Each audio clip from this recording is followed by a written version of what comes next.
Hello everyone, welcome to ICT virtual classes. So class हम यहाँ पे बात कर रहे हैं the fundamental unit of life यानी कि सेल की।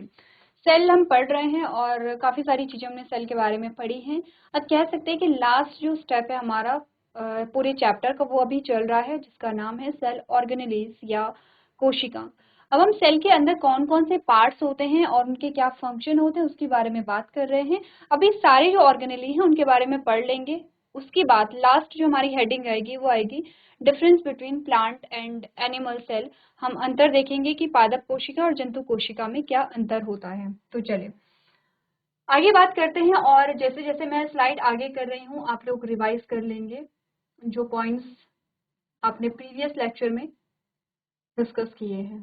चलो सेल ऑर्गेनेलिज पे आ जाओ। और सेल ऑर्गेनेलिज पे प्रीवियस लेक्चर में हमने एक डायग्राम देखा था, मैं एक बार जल्दी से बना लेती हूँ ताकि आप रिकॉल कर लें। तो ये एक सेल है, सेल के अंदर ये क्या है, न्यूक्लियस है। छोटा सा बना रही हूँ क्योंकि हमें एंडोप्लाज्मिक रेटिकुलम देखना है। अच्छा जल्दी से आप रिकॉल करो चीज़ों को। और यहाँ से ठीक है, ऐसा एक स्ट्रक्चर आता है।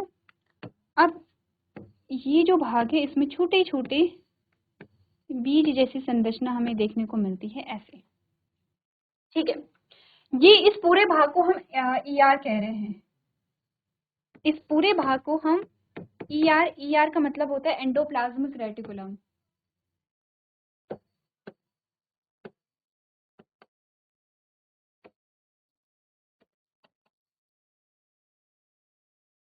अंतः प्रद्रव्य जालिका इसका हिंदी मीनिंग है। ठीक है, एंडोप्लाज्मिक रेटिकुलम। अब ये वाला भाग जिसको मैं हाईलाइट कर रही हूँ, ये वाला जो भाग है, ये वाला जो भाग है इसका नाम है RER। याद आया क्या होगा ये? रफ एंडोप्लाज्मिक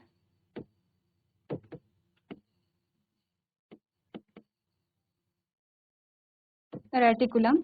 ठीक है, और ये जो भाग है जिसको मैंने कलर नहीं किया है इसको SER कहते हैं, यानी कि स्मूथ एंडोप्लाज्मिक रेटिकुलम ऊपर लिखा है। ठीक है, रेटिकुलम। और ये जो छोटे छोटे बीज हैं इनका नाम हमने बोला था, इनका नाम राइबोसोम है।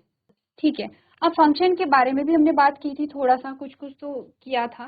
जैसे RER में हमने बोला था राइबोसोम क्या बनाता है, प्रोटीन बना रहा है। राइबोसोम बनाता है प्रोटीन, और प्रोटीन कहाँ बनाएगा, RER में बनाएगा। RER में तो हम कहते हैं कि RER यानी कि रफ एंडोप्लाज्मिक रेटिकुलम में प्रोटीन का प्रोडक्शन होता है, प्रोटीन सिंथेसिस होती है with the help of ribosome. Ribosome करेगा लेकिन RER में करेगा। और SER का फंक्शन हमने बोला था कि यहाँ पे लिपिड फॉर्मेशन होता है ऐसे। तो यहाँ तक की बात हमने प्रीवियस लेक्चर में की थी, ये आपको याद है, आपने डायग्राम बनाया होगा, एक बार आप लोग देखना। ठीक है, तो हमने क्या किया है यहाँ पे RER और SER के बारे में बात की है। अब यहाँ पे थ्योरी में पढ़ ले एंडोप्लाज्मिक रेटिकुलम। ठीक है, इसके बारे में बात करते हैं। Endoplasmic reticulum is the complex network of membrane bound channels और sheets, tubules and vesicles. It does not work alone. ठीक है, एंडोप्लाज्मिक रेटिकुलम क्या है, एक नेटवर्क है, मेम्ब्रेन का एक नेटवर्क है। ठीक है, या आप शीट कह सकते हैं, ये जो शीट है ये मेम्ब्रेन का एक नेटवर्क है। इनमें क्या क्या होती हैं, ट्यूब्यूल्स होती हैं, वेसिकल्स होती हैं। ये अकेले काम नहीं करता है। The ER work closely with the Golgi apparatus and ribosome. ये गोल्जी apparatus और राइबोसोम के साथ मिल करके काम करेगा। एक्चुअली में गोल्जी apparatus जो नेक्स्ट हमारा क्या है, सेल ऑर्गेनेली है, उसका काम क्या होता है, पैकेजिंग होता है, मॉडिफिकेशंस होती हैं, ये सारे काम क्या करता है, गोल्जी करता है। तो ये ऑर्गेनेली जो है वो आपस में मिलके काम करेंगे। It creates a network of membrane found through the whole cell. The ER में, ER यानी कि endoplasmic reticulum, may look different from cell to cell depending on the cell's function। तो जो एंडोप्लाज्मिक रेटिकुलम है वो अलग अलग दिख सकता है अलग अलग सेल में, डिपेंड करता है सेल के फंक्शन पे। दो प्रकार का ये होता है, smooth and rough endoplasmic reticulum. ठीक है, इट हैज स्मूथ मेम्ब्रेन हम बात कर रहे हैं स्मूथ एंड रफ। दो प्रकार का होता है स्मूथ एंड रफ, ठीक है। ये तो है यहाँ पे हेडिंग। ये अब ये बात कर रहे हैं स्मूथ एंडोप्लाज्मिक रेटिकुलम की, ठीक है। स्मूथ की बात कर रहे हैं, it has smooth membrane which do not bear ribosome. Smooth endoplasmic reticulum में राइबोसोम नहीं होते हैं, पहली बार। It act as a strong organelle, एक स्ट्रॉन्ग ऑर्गेनेली है ये। It is important in synthesis and storage of steroids, ठीक है, स्टेरॉइड्स जो होते हैं। And it is mainly made up of vesicles and tubules.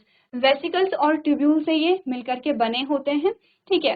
Steroids जो होते हैं यहाँ पे या लिपिड का फॉर्मेशन ये करते हैं। आगे जाकर के जो फंक्शन है वो अलग अलग हम यहाँ पे डिस्कस करेंगे, ठीक है। तो RER के बारे में बात करें अगर, रफ एंडोप्लाज्मिक रेटिकुलम, उसमें बताया गया है it has a rough membrane because a number of ribosomes are attached to its outer surface. क्योंकि इसमें बहुत सारे आउटर सरफेस पे क्या लगे हैं, राइबोसोम लगे हैं। इसकी सतह खुरदुरी होती है, इसीलिए इसको क्या कहते हैं, रफ एंडोप्लाज्मिक रेटिकुलम कहते हैं। RER is engaged in protein synthesis. It mainly made up of a cisternae. Tubules are very few. तो मेनली सिस्टर्ने यहाँ पे बने होते हैं और ट्यूब्यूल्स यहाँ पे कुछ ही मात्रा में पाए जाते हैं। क्या बोला आपने अंतःप्रद्रवी जालिका के बारे में? एंडोप्लाज्मिक रेटिकुलम झिल्ली से घिरे चैनलों या, अच्छा, अंतःप्रद्रवी जालिका को इन्होंने एंडोप्लाज्मिक रेटिकुलम लिख लिया है, जैसे इंग्लिश में हम प्रोनाउंस कर रहे हैं, हिंदी में ये इसका मतलब है। नलिकाओं और पुटिकाओं का एक जटिल नेटवर्क है, यह अकेले काम नहीं करता है। ER जो है, ER मतलब एंडोप्लाज्मिक रेटिकुलम, गोल्जी उपकरण और राइबोसोम के साथ मिलकर काम करता है। ये पूरी कोशिका में फैली झिल्लियों का एक जाल बनाता है। कोशिका के कार्य के आधार पर ER का स्वरूप भी एक कोशिका से दूसरी कोशिका में भिन्न हो सकता है। जो एंडोप्लाज्मिक रेटिकुलम में दो प्रकार के होते हैं, जो स्मूथ और खुरदुरी हमने बोला था, ठीक है। अगर हम यहाँ पे बात करें स्मूथ एंडोप्लाज्मिक रेटिकुलम के बारे में, तो इसकी जो झिल्ली है वो कैसी होती है, स्मूथ होती है, चिकनी होती है, ठीक है। और क्यों होती है, क्योंकि इसमें राइबोसोम नहीं पाए जाते हैं। ये एक भंडारण अंग के रूप में कार्य करता है, स्टेरॉइड का संश्लेषण करता है और भंडारण में महत्वपूर्ण है। ये मुख्य रूप से पुटिकाओं और नलिकाओं से बना होगा। जो RER है, आपने कहा इसकी झिल्ली खुरदुरी होती है क्योंकि इसमें कई सारे राइबोसोम पाए जाते हैं। प्रोटीन संश्लेषण में ये क्या करते हैं, यहाँ पे इंपॉर्टेंट रोल प्ले करते हैं। यहाँ पर एक बार पहले डायग्राम देखो, ये डायग्राम है जो हमने बनाया है, ठीक है। अब ये पूरी सेल का डायग्राम आपको नहीं दिया गया है। देखो, ये तो है न्यूक्लियस, न्यूक्लियस है ये, ठीक है। ये पूरा ये जो ये वाला भाग है न्यूक्लियस है। अब देखो यहाँ से जो बना है, ये कुछ ऐसी संरचनाएं जो बनी है, ये वाली जो संरचना है जहां पर आपको व्हाइट व्हाइट डॉट दिख रहे हैं, वो क्या है, RER है, RER है। और ये जो आपको दिखाई दे रहे हैं, और ये जो आपको दिखाई दे रहे हैं, ये राइबोसोम है। अब पीछे की ओर आओ थोड़ा सा, ये जो फोल्डिंग्स आपको दिखाई दे रही हैं, ये SER है, ये है SER। SER में देखो आपको कुछ व्हाइट डॉट नहीं दिखाई देंगे क्योंकि इसमें राइबोसोम प्रेजेंट नहीं है। तो पहले थोड़ा डायग्राम को देखो, उसके बाद हम अलग अलग इनके फंक्शन के बारे में बात करेंगे थोड़ा सा डिटेल में। एक बार डायग्राम देखो, और बनाना भी है डायग्राम, जो भी आपको डायग्राम इजी लगे बस एक्सप्लेन करना है और डायग्राम में ये शो करना है RER और SER में डिफरेंस क्या है।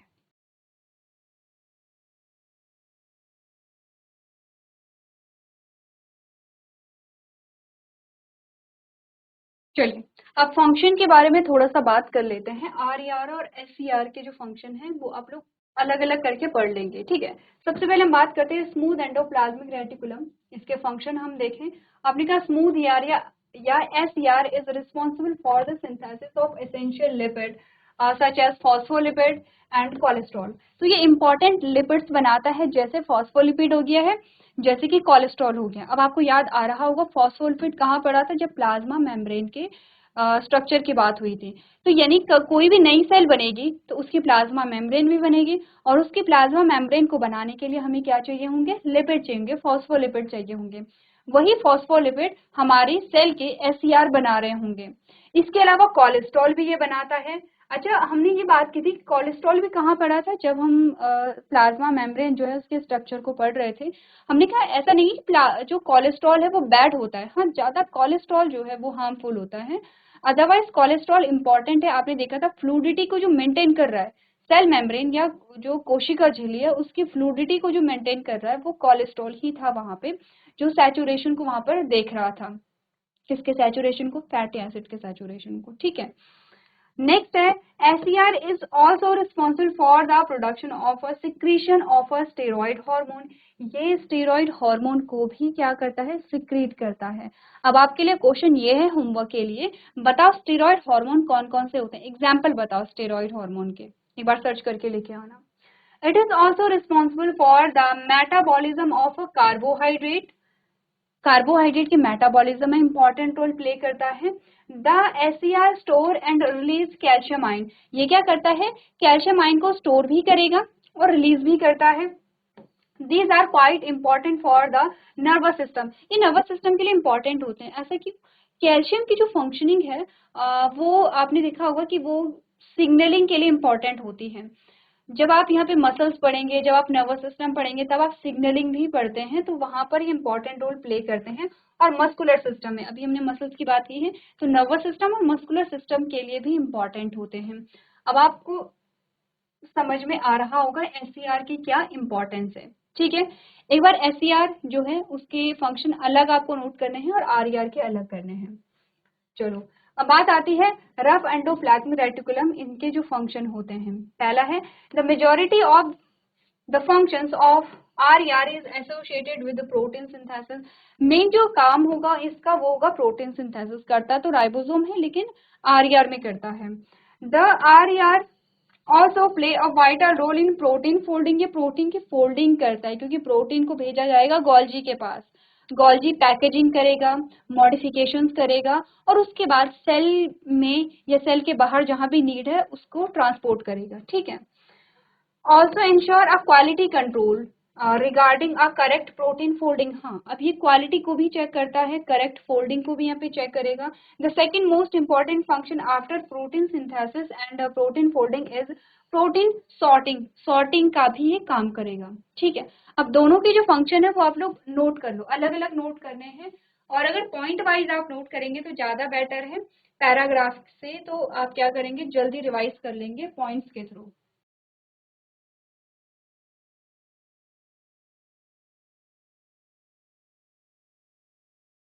चलो नेक्स्ट जो हमारी ऑर्गेनली आती है दैट इज गोल्जी अपैरेटस, और गोल्जी अपैरेटस का डायग्राम आपको यहीं पे देखने को मिल जाएगा। देखो गोल्जी अपैरेटस जो है उसमें नंबरिंग की गई है, नंबर 1 2 3 4 5 जो लेबलिंग है। नंबर 1 जो है उसका नाम है सिस्टर्न। ये जो फोल्डिंग्स हैं देखो, गोल्जी एक्चुअली में कैसे बना हुआ है, कुछ ऐसे बना हुआ है, कुछ ऐसे बना हुआ है। तो ये जो फोल्डिंग, ये जो फोल्ड आपको दिखाई दे रहे हैं इनका नाम है सिस्टर्न। नंबर 2 पे ये बीच में जो स्पेस आपको दिखाई दे रहा है, ये देखो ये बीच में ये वाला जो स्पेस होगा ये वाला, इसको कहते हैं ल्यूमेन। ल्यूमेन का मतलब वही तो होता है जो बीच की खाली जगह होती है उसको हम ल्यूमेन कहते हैं। नंबर 3 पे ये जो है, ये वाले जो आपको दिखाई दे रहे हैं इनकमिंग ट्रांसपोर्ट वेसिकल्स, ये वेसिकल्स हैं जो ट्रांसपोर्टेशन में हेल्प करेंगे, ठीक है। कौन से? ये वाले, ये क्या है यहाँ पे ट्रांसपोर्ट वेसिकल है जो इनकमिंग है। फोर्थ जो है यहाँ पे, फोर्थ वाला ये वाला जो भाग है वो ट्रांसफेज है। यहाँ पे ट्रांसफेसिस और ट्रांसफेज दो फेज इसके होते हैं। एंड फिफ्थ जो लेवलिंग है ये वाले आउट गोइंग ट्रांसपोर्ट वेसिकल्स। तो देखो समझो चीजों को, गोल्जी अपैरेटस में कोई वेसिकल्स जो है वो प्रोटीन और लिपिड को लेकर के आ रहे हैं, इनकमिंग ट्रांसपोर्ट वेसिकल्स जिनको हम कह रहे हैं। ये वेसिकल्स कहाँ से लेकर के आ रहे हैं चीजों को? ER से लेकर के आ रहे हैं, RER से प्रोटीन और SCR से लिपिड लेकर के आ रहे हैं, ठीक है। इसीलिए इनको इनकमिंग ट्रांसपोर्ट वेसिकल्स कहा गया है। अब गोल्जी करता है क्या? पैकेजिंग करेगा, मॉडिफिकेशंस करता है, ठीक है, मॉडिफाई करेगा यहाँ पे, जैसे कि ग्लाइकोप्रोटीन बनाएगा, ठीक है, जिसमें क्या है ग्लूकोज और प्रोटीन के कॉम्बिनेशन से ग्लाइकोप्रोटीन यहाँ पे बनता है। तो आपने क्या बात की यहाँ पे, हमने कहा कि ये जो उसके बाद यहाँ पर जो भी चीजें होती है आएंगी, इनकमिंग वेसिकल्स जो है वो लेकर के आएंगे प्रोटीन को और लिपिड को लेकर के आएंगे। यहाँ पे ग्लाइकोलिपिड, ग्लाइकोलिपिड यहाँ पे बनेगा, ये लेकर के आएंगे। यहाँ पे सारी चीजें होंगी, पैकेजिंग होगा, मॉडिफिकेशन होगा, होगा और यहाँ से जो वेसिकल्स निकल रही हैं इनको आउटगोइंग ट्रांसपोर्ट वेसिकल्स कहते हैं। आउटगोइंग यानी कि ये लेकर के जाएंगे, हमने बोला था गोल्जी जो है वो पैकेजिंग करके प्रोटीन और लिपिड को जहाँ पे नीड होगी वहां पे ट्रांसपोर्ट करेगा। तो ये वाली जो वेसिकल्स है ये आउटगोइंग ट्रांसपोर्ट वेसिकल्स हैं, पढ़ ले इनके बारे में। चलो गोल्जी apparatus क्या है? The Golgi body comprise a 5 to 8 cup shape series of compartment known as a cisternae. तो ये काफी सारे, जैसे कि आपने कहा 5 से 8 सिस्टर्ने से मिलकर के बना होता है ये वाले, मतलब ये फोल्डिंग्स की बात कर रहे हैं। जो फोल्डिंग्स है उसको सिस्टर्ने कह रहा है कि 5 से 8 इसमें फोल्डिंग पाई जाती है, जो सिस्टर्ने जिनको हम कहते हैं। Cisternae is a flat and disc shape stacked pouches that make up Golgi apparatus। ठीक है, तो ये cup shape disc shape structure होते हैं, यहाँ पे पाउच लाइक स्ट्रक्चर होते हैं जो गोल्जी apparatus को बनाते हैं। Golgi stock mostly contain 4 to 8 cisternae. ठीक है, however cisternae are found in some protist mammalia cells contain a। अच्छा चलो ठीक है, ये वाले रहने देना, इतना डीप में आपके पास नहीं आएगा, यहाँ से लेकर के यहाँ तक का पोर्शन रहने देना। फंक्शन पे आ जाओ, जो जहाँ से आपके पास क्वेश्चन आएगा उस पे आ जाओ। काम क्या करता है गोल्जी? अपनी का it's main function is the packaging, packing करेगा यहाँ पे जो भी प्रोटीन जो भी लिपिड आती है ईआर से, क्योंकि ईआर के जस्ट पीछे ये होगा। ठीक है, और ईआर के जस्ट पीछे होगा तो वहां से देखो, जैसे कि यहाँ देखो, यहाँ पे देखो, यहाँ पे गोल्जी बना रखा है। एक्चुअली में यहाँ पे क्या होगा, जो ईआर है वो ईआर है, यहाँ पे गोल्जी यहाँ पे भी होगा, यहाँ पे ईआर भी रहा होगा। तो यहाँ पे जैसे ईआर है ये, ठीक है, ये ईआर है, इसके पीछे गोल्जी होता है मेम्ब्रेन के पास में। एक्चुअली में ये यहाँ पे इस प्रकार से गोल्जी होगा, ये गोल्जी की फोल्डिंग्स होंगी ऐसे। अब यहाँ से जो इनकमिंग वेसिकल्स हैं वो लेकर के आएंगी और ये आउटगोइंग वेसिकल है जो सेल के बाहर या सेल में डिस्ट्रीब्यूशन का काम करती हैं। तो गोल्जी apparatus में जो चीजें आ रही हैं वो ईआर में आ रही है, मतलब ईआर के पास होगा। और किसकी तरफ होगा? जो यहाँ पे प्लाज्मा मेम्ब्रेन है या सेल मेम्ब्रेन है उसकी तरफ ये होता है। ठीक है, तो इसका फंक्शन है यहाँ पे पैकेजिंग, सिक्रीशन ऑफ प्रोटीन। ठीक है, it receive protein from endoplasmic reticulum, it package it into a membrane bound vesicles. ये प्रोटीन को मेम्ब्रेन बाउंड वेसिकल के अंदर पैक करेंगे, which are then transported to various destination such as lysosome, plasma membrane और। ठीक है, तो ये क्या है, अलग अलग डेस्टिनेशन तक पहुंचाई जाती हैं। नेक्स्ट यहाँ पर आता है, they also take part in a transport of lipid and formation of lysosome। ये important है, ये तो हमें पता है कि ये क्या करे, पैकेजिंग करे, ट्रांसपोर्ट करे लिपिड और प्रोटीन दोनों की, लेकिन ये क्या करता है, लाइसोसोम के फॉर्मेशन में भी इंपॉर्टेंट रोल प्ले करता है। लाइसोसोम भी एक ऑर्गेनेली है जिसको आगे चल करके हम पढ़ेंगे। ठीक है, post translation modification and enzymatic processing occurs near the membrane surface in Golgi bodies। तो गोल्जी बॉडीज जो है वो मेम्ब्रेन के पास होती हैं, जो प्लाज्मा मेम्ब्रेन है। और यहाँ पर ये क्या क्या करता है, यहाँ पे मॉडिफिकेशन करेगा, एंजाइमेटिक प्रोसेसिंग करेगा, जैसे कि फॉस्फोराइलेशन होता है, ग्लाइकोसिलेशन होता है। ठीक है, etcetera. Golgi apparatus in is the site for a synthesis of various glycolipid. हमने बोला था मॉडिफिकेशन, मॉडिफिकेशन का मतलब है ग्लूकोज आ रहा है, प्रोटीन आ रहा है, दोनों को कंबाइन करके ग्लाइकोलिपिड यहाँ पे बन जाता है। ठीक है, स्फिग्नोमाइलिन एक्सेट्रा, ये एग्जांपल है मॉडिफिकेशन का, ग्लाइकोलिपिड याद रखना। ठीक है, in the plant cell complex polysaccharides of the cell wall are synthesized in the Golgi apparatus। Plant cell जो होती है उसमें जो कॉम्प्लेक्स पॉलीसेकेराइड्स होते हैं, कौन? सेल जिससे मिलकर के बनी है। In the plant cell complex polysaccharide of the cell wall are synthesized. यहाँ पर देखो, जो यहाँ पे एनिमल सेल है उसके लिए जो फॉस्फोलिपिड बन रहे हैं वो कहाँ पे बनते हैं? एससीआर में बनते हैं। अगर प्लांट सेल में हम बोले कि जो कॉम्प्लेक्स पॉलीसेकेराइड हैं वो कहाँ पे बन रहे हैं? गोल्जी apparatus में बन रहे हैं। ठीक है, चलो नोट कीजिए एक बार, जो फंक्शन है इसके वो आप लोग नोट कर लेंगे।